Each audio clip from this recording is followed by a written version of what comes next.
মার শানে বেয়াদবি করলে আল্লাহ বেজার হয়ে যায়। আমার হুজুর গাউসে পাক আব্দুল কাদের জিলানী আল হাসানী ওয়াল হুসাইনী রাদিয়াল্লাহু তাআলা আনহু ওলির সম্রাট ছিলেন। তিনিও মায়ের খেদমত করতেন। জোরে বলুন সুবহানাল্লাহ।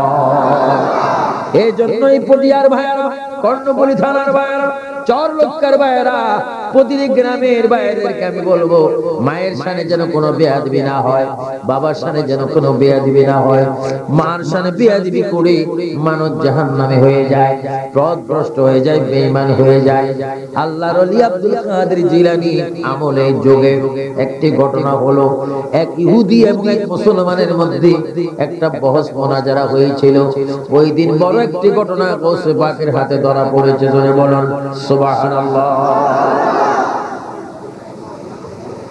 হুজুর গাউসে পাক আব্দুল কাদের জিলানী ওলি আল্লাহর দরবার, ওলি আল্লাহর কেরামত আমরা মানি। অনেক মুসলমান রয়েছে 5 ওয়াক্ত নামাজ পড়ে, কিন্তু ওলি আল্লাহর কেরামত মানে না, জিয়ারত মানে না, উরুস মানে না। আমি আগেই বলেছি, সুন্নি ব্যতীত রমজানের রোজা কেউ রাখতে পারে না, সুন্নি ব্যতীত কেউ জিয়ারত করতে পারে না। কারণ ওলি আল্লাহর জিয়ারত করার জন্য নবীর প্রেমের মহব্বত প্রয়োজন। জোরে বলুন সুবহানাল্লাহ। কি বলতেছিলাম? আল্লাহর ওলি আব্দুল কাদের জিলানী আল হাসানী ওয়াল হুসাইনী যুগে এখন থেকে প্রায় 750 বছর পড়বে, প্রায় 950 বছর পড়বে। ইরাকের জমিনে, সিরিয়ার জমিনে একটা ঘটনা হয়ে গেল। সেই ঘটনা এমন একটি ঘটনা, একজন মুসলমান একজন ইহুদি দুইজন বহস করেন। মুসলমান ব্যক্তির বিষয় হচ্ছে আমাদের নবী বড়, আর ইহুদির বিষয় হচ্ছে ঈসা নবী বড়। আপনারা জোরে জোরে বলুন, ঈসা নবী বড় না আমাদের নবী বড়? আরো জোরে বলেন, কোন নবী বড়? আমাদের নবী এখনো রওজা মুবারকা আছে কিনা? আমাদের কি দেখি কি দেখে না? আমাদের আমলনামা দেখি কি দেখে না? আজকের মাহফিলে নবী আছে কিনা? মদিনা শরীফ নবী আছে কিনা? সব জায়গায় তিনি এট এ টাইমে থাকতে পারেন। আল্লাহ পাক ওনার নাম দিয়েছেন, সবাই বলুন ওয়া মা আরসালনাকা ইল্লা রাহমাতাল লিল আলামিন। আরো জোরে বলুন ওয়া মা আরসালনাকা ইল্লা রাহমাতাল লিল আলামিন। যিনি সব জায়গায় থাকতে পারে তিনি আমার দয়াল নবী মুহাম্মদ রাসূলুল্লাহ সাল্লাল্লাহু আলাইহি ওয়াসাল্লাম। আমার নবী নিয়ে এবং ঈসা নবী নিয়ে এক ইহুদি আর মুসলমান গাউসে পাকের যুগে বহস শুরু করে দিলেন। মুসলমান ব্যক্তি বলেন আমাদের নবী বড়, আর ইহুদি বলেন ঈসা নবী বড়। মুসলমান ব্যক্তি বলেন আমাদের নবী এই জন্য বড়, আমাদের নবী আমাদের কাছে মদিনা শরীফ শুয়ে আছেন, আর তোমাদের নবী ঈসা নবী চতুর্থ আসমানে রয়েছেন। জোরে বলুন সুবহানাল্লাহ। ঈসা নবী বর্তমান কোথায়? আর আমাদের নবী নিচে মাটিতে। ইহুদি বলেন হে মুসলমান, আমাদের ঈসা নবী এই জন্য বড় তিনি চতুর্থ আসমানে আছেন, আর তোমাদের নবী এই জন্য ছোট তিনি মদিনায় শুয়ে আছেন। তো মুসলমান ব্যক্তি বলে বাদশা যখন ঘুমায় দারওয়ান তখন পাওরা দেয়, তো আমাদের নবী বাদশা হয়ে ঘুমাচ্ছেন, তোমাদের নবী দারওয়ান হয়ে পাওরা দিচ্ছেন। জোরে বলুন সুবহানাল্লাহ। ইহুদি ব্যক্তি বলেন আমাদের নবী মৃত্যু ব্যক্তিকে চিন্তা করতে পারে, তোমাদের নবী মৃত্যু ব্যক্তিকে চিন্তা করতে পারে না।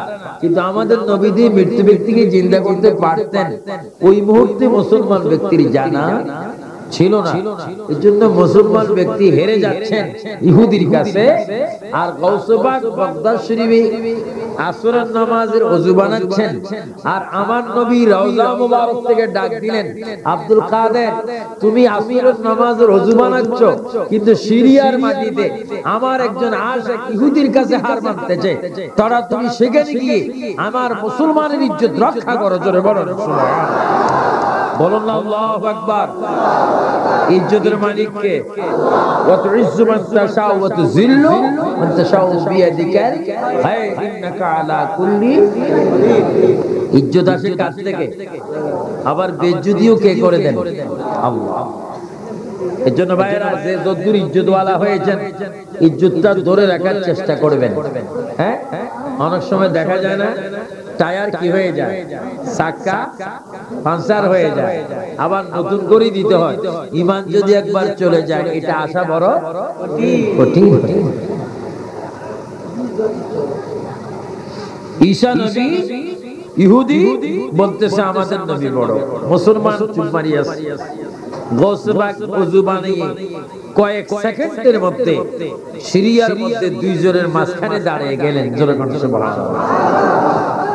মুসলমান ব্যক্তি গৌসে পাককে দেখে বলে, চেনা চেনা মনে হয়, হে আল্লাহর ওলি, আপনাকে আমি চিনতে পারি মতো মনে হয়, কোথায় দেখেছি আমার স্মরণ হয় না। গৌসে পাক ডাকতে বলে, অবশ্যই তুমি আমাকে দুনিয়া না দেখলো তুমি আরওয়ার মধ্যে দেখেছো, আমার নাম অবশ্যই তুমি শুনেছো, আমি জিলান শহরের বগদাদের আব্দুল কাদের জিলানী। জোরে বলুন সুবহানাল্লাহ। হুজুর এই মুহূর্তে এখানে কি করে আসলেন? কই তুমি ইহুদির সঠিক জবাব দিতে পারোনি। আমি আসরের নামাজ রোজু বানাচ্ছিলাম, দয়াল নবী আমাকে ডাক দিয়েছেন আব্দুল কাদের। সিরিয়ার মধ্যে ইহুদির সামনে মুসলমান বেইজ্জতি হয়ে যাচ্ছে। আব্দুল কাদের, ওই সিরিয়ার মধ্যে গিয়ে আমার উম্মতকে তুমি একটু বাঁচাও, এই জন্য আমি চলে আসলাম। বসে বলেন, এই ইহুদি কি হয়েছে বলো। আমি বলতে চাই, আমাদের নবী ঈসা নবী মৃত্যু ব্যক্তিকে জিন্দা করতে পারে, আপনাদের আখিরি নবী জিন্দা করতে পারে না। গসবাক ডাক দিয়ে বলে, খামোশ, আমার নবী অনেক ঊর্ধ্বে, আমার নবী অনেক ঊর্ধ্বে। আমি নবীও নয়, আমি সাহাবীও নয়, আমি তাবিও নয়, তবে তাবিও নয়, আমি মাযহাবী ইমামও নয়, আমি নবীর গোলামের গোলামের গোলাম। আমার নাম আব্দুল কাদের। এই ইহুদি শোনো, তোমার ঈসা নবী মৃত্যু ব্যক্তি জিন্দা করতে পারে, আমি আখির জামানার নবীর গোলামের গোলাম হয়েও তোমার ঈসা নবী যা পারে, আমি নবীর উম্মত হয়েও তা পারি। জোরে বলো সুবহানাল্লাহ। আল্লাহু আকবার। আরো জোরে আল্লাহু আকবার। গৌসবাক এত কিছু পারার পরও রোজা ছিল কিনা? আর আমরা এত ওয়াজ শোনার পরে রোজা থাকি না। আমরা বেরোজগারি হওয়ার মধ্যে ফন্দি। হ্যাঁ,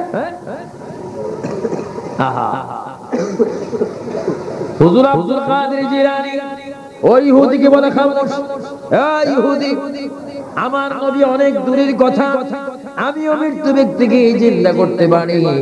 ইহুদি বলে, পারেন কি পারেন না এখন বোঝা যাবে। কই চলেন। ইহুদি বড় চালাক, একটা পুরান কবরস্থানে নিয়ে গেলেন, যে কবরটা প্রায় 13 হাত লম্বা। আরো জোরে বলেন কয় হাত? তৎকালীন মানুষ 13 হাত, 12 হাত, 14 হাত, 15 হাত, 16 হাত ছিল। কিয়ামতের আগে মানুষগুলি এক মরম হয়ে যাবে, মেসওয়াকের যুদ্ধ হবে। আমার ভাইয়েরা, 13 হাত লম্বা ওয়ালা একটা 7,000 বছর আগের কবরের মধ্যে গৌসে পাককে নিয়ে যাওয়া হলো। গৌসে পাক বলে, এখানে কে? ওইখানে একজন পুরাতন আল্লাহর বান্দা শুয়ে আছেন, আল্লাহর ওয়ালি মাহবুব সুবহানী। ওই কবরের পাশে গিয়ে ডাক দিন, হে আল্লাহর বান্দা, তোমার নাম জানান আমার কোনো প্রয়োজন নাই, তোমার বংশ জানান আমার কোনো প্রয়োজন নাই, কিন্তু তুমি তো জানো আমি আওলাদ রাসূল, আমি আব্দুল কাদের জিলানী। তোমাকে ডাক দিচ্ছি, যে অবস্থার মধ্যে তুমি আসো না কেন, আমার হুকুমের সাথে তুমি কবর থেকে বাইর হয়ে যাও। আল্লাহর ওয়ালি মাহবুব সুবহানী কবরের উপরে হাত রেখে যখন ডাক দিলেন, 13 হাত লম্বা ওয়ালা কবর থেকে একটা মুর্দার সালাম দিয়ে বাইর হয়ে গেলেন।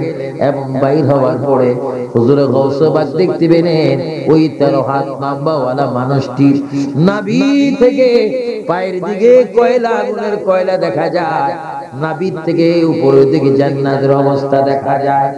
গৌসে পাক থেকে বলে, আল্লাহর বান্দা, তোমাকে আমি চিন্তা করো একটা, কেমন দেখতেছি, তোমার এই অবস্থা কেন? তোমার একদিকে আগুন একদিকে ভালো, কারণ কি?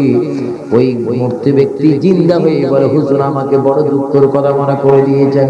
হুজুর আমি এই দুনিয়ায় থাকতে আমার মাকে আমি খুব ভালোবাসতাম, মাকে আমি খুব আদর করতাম, মাকে আমি শ্রদ্ধা করতাম।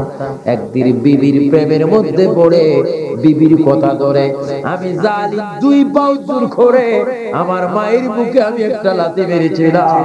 ওই লাথি মারার কারণে আমি হাজার হাজার বছর ধরে জাহান্নামের আগুনের মধ্যে আমি জ্বলতেছি। হুজুর, আমাকে আর কবরে পাঠাইবেন না, আমাকে একটু আমার মাকে জিন্দা করে পায়ের মধ্যে ফেলে।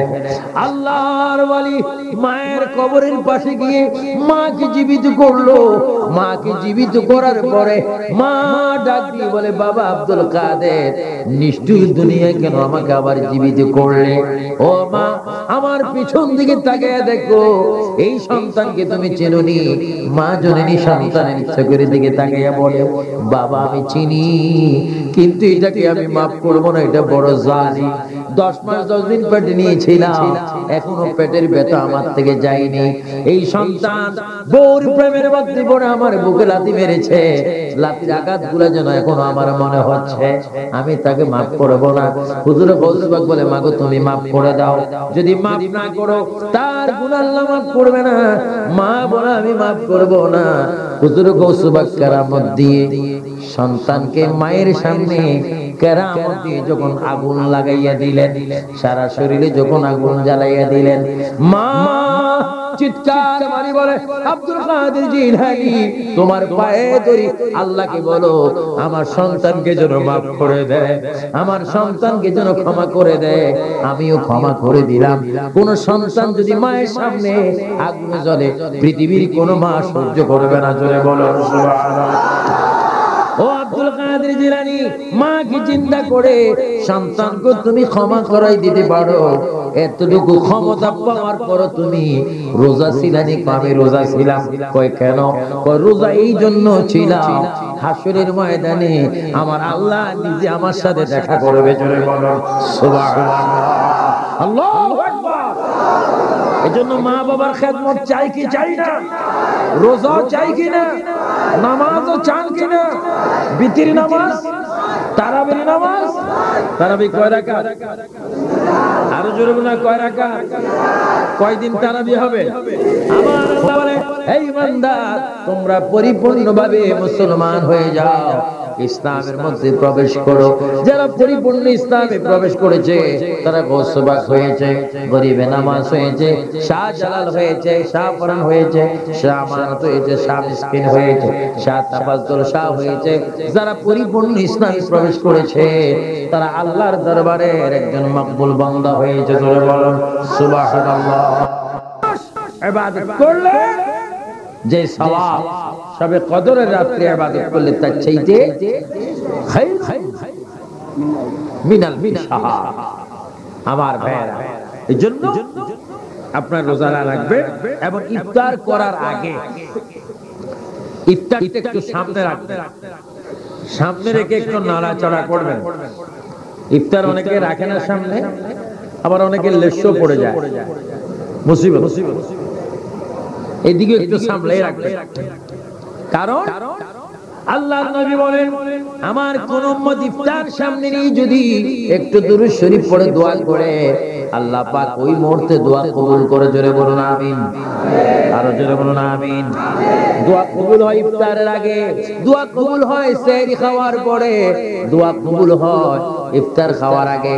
আমার ভাইয়েরা, যখন ইফতার সামনে নিয়ে বসবেন, ইফতার সামনে নিয়ে যখন লড়াচড়া করবেন, আল্লাহ পাক ফেরেশতাদেরকে ডাক দেয়, ফেরেশতারা শোনো, আমার উম্মত, আমার বান্দা কেন খাচ্ছে না? আল্লাহ তোমার ভয়ে। কই কেন খাচ্ছে না? কই তোমার ভয়ে। কই কেন খায় না? কই তোমার ভয়ে। হ্যাঁ ফেরেশতারা সাক্ষী দেখো, আমার উম্মতের পেটের খিদা, আমার বান্দার পেটের খিদা, তারপরও খায় না, আজানের জন্য অপেক্ষা আছে। তোমরা সাক্ষী থাকো, ইফতার মুখে দেওয়ার আগে আমার বান্দার কবিরা সগীরা গুনাহ আমি মাফ করে দিলাম। আর জোরে বলুন না সুবহানাল্লাহ। রোজা রাখলে মুখে কি হয়? একটু গন্ধ, দুর্গন্ধ হয় না? খবরদার, কোন মুসলমান, কোন সুন্নি কি বলবেন না যে তোর মুখে কি গন্ধ। আল্লাহ নবী বলেন, আমার কোন উম্মত যদি রোজা রাখে, উম্মতের মুখে যদি দুর্গন্ধ হয়, এটা তোমাদের কাছে দুর্গন্ধ। আমি রাসূল বলছি এই উম্মতের রোজার দুর্গন্ধ আমি রাসূলের কাছে মেশক আম্বরের চাইতে বেশি খুশবু। সুবহানাল্লাহ, সুবহানাল্লাহ। নবী দুনো জাহানের বাদশা নবী আমাদের আকা নবী দু জাহানের নবীকে প্রাণ ভরে আসে একটু দাঁড়াইয়া সালাম দিয়া দি ইয়া নবী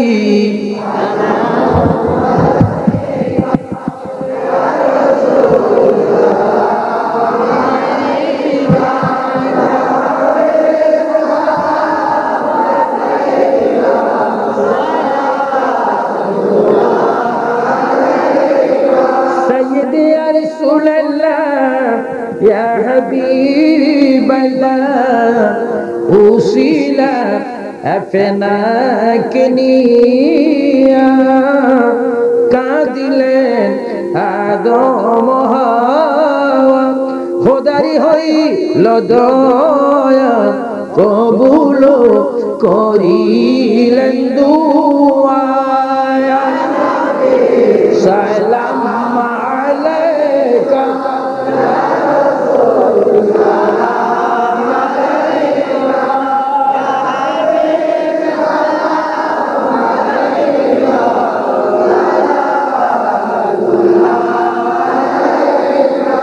سيدي يا رسول الله يا حبيب الله بختوں کا چمکے ستارہ حاضری کا وہ اشارہ دیکھ کر روزہ پیارا پھر کہے خادم تمہارا یا نبی سلام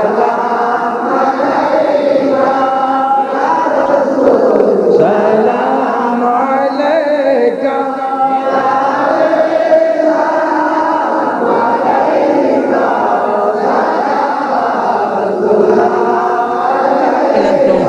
وترحمنا لنكونن من الخاسرين ربنا تقبل منا إنك أنت السميع العليم وتب علينا يا مولانا إنك أنت التواب الرحيم ربنا هب لنا من أزواجنا وذريتنا قرة عين واجعلنا للمتقين إماما رب ارحمهما كما ربياني صغيرا সবাই বল رب ارحمهما كما ربياني মাবুদ এই দক্ষিণ চল্লপকা ইউনিয়নের প্রসিদ্ধ পীর কামিল হযরত আলহাজ বড় মাওলানা তাফাজ্জল আলী শাহ রহমাতুল্লাহ আলাইহি 30তম বার্ষিক উরুস মাহফিলে বসে উলামায়ে কেরাম নিয়ে হাজী গাজী আশিক রাসূল নিয়ে অনেক অগণিত রাসূল প্রেমিক নিয়ে তোমার শহীদ দরবারে হাত বাড়াইলাম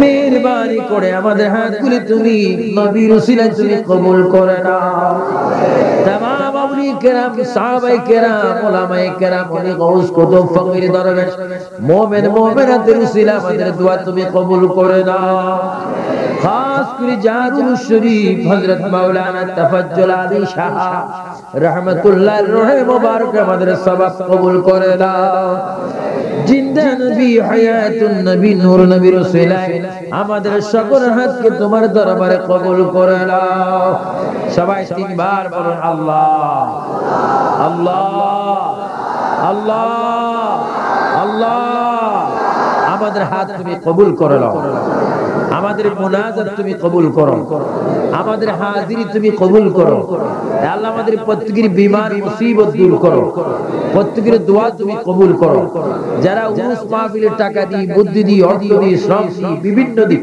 এই মাহফিল সৌন্দর্য করেছেন ইয়া আল্লাহ তাদের দানকে তুমি কবুল করো যে সমস্ত ছোট ছোট বাচ্চারা ফুলের মালার ব্যবস্থা করেছেন আল্লাহ মাহফিলের সৌন্দর্য রক্ষা করেছেন ওই কমিটির হায়াতের মধ্যে তুমি বরকত দাও মাজার কমিটি উরুস কমিটির হায়াতে বরকত দাও আল্লাহ। যাদের কিঞ্চিত পরিমাণ জ্ঞানের কারণে আজকের মাহফিল সুন্দর হলো, যারা কষ্ট করে গিয়ে আমাকে দাওয়াত করলো, আল্লাহ প্রত্যেকের সিনাকে তুমি মদিনা বানিয়ে দাও।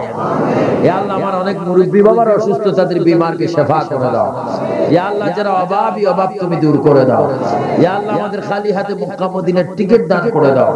গৌসে পাকের মোহাব্বত পয়দা করে দাও। চেহারা মুবারক দেখাইয়া জবানে পড়াইয়া দিও মধুর বাণী লা ইলাহা ইল্লাল্লাহু মুহাম্মাদুর রাসূল।